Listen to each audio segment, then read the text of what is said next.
So we're going to talk this evening about what is eternal life. And, I just found that I thought that this topic, when I was kind of reading about it, was interesting. I saw, and I started digging deeper into it, and I thought, you know what? I think people will find that interesting.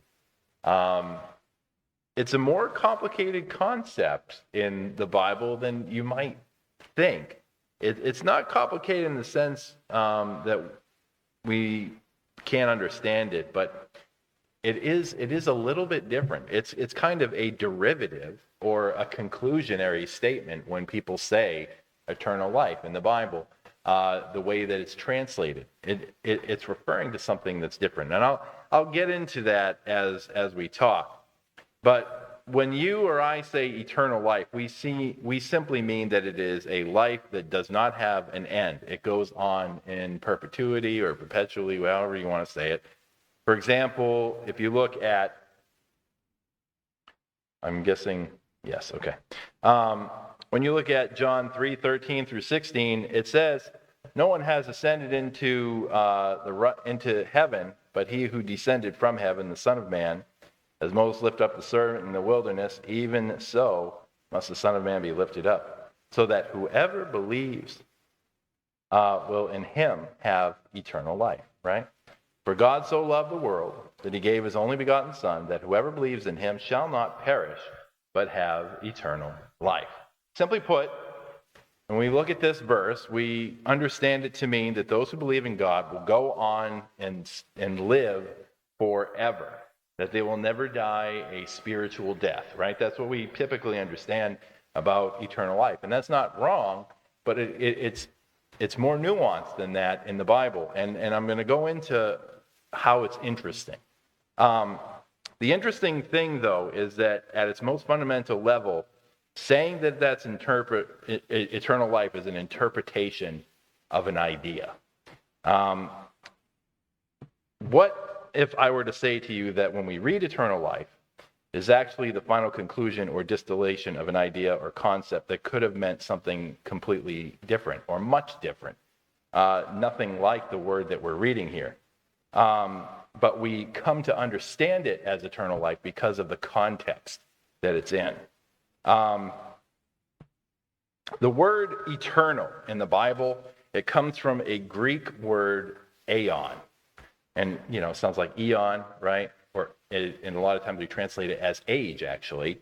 Eon is the proper name of an ancient Greek deity over time. That's where the word comes from originally. They assigned this name aeon to this ancient Greek deity. But it's not time like you and I would understand time, like with your watch. The linear time is a different god, which is Chronos, which means like past, present, and future, like it ticks like a clock, right? And we get the word chronograph and chronometer, time measuring devices from that word chronos. But aeon is a cyclical and repeating and sometimes unending time. Not always unending, but sometimes, but cyclical. Aeon later also came to be understood as talking about an age, or a period of time that happened in the past, and theoretically, according to Greek belief, would happen again in the future. So they believed that these things would continue to happen over and over again, like everything that happens. We, in our modern speech, use it to describe a period of time when something particular was happening.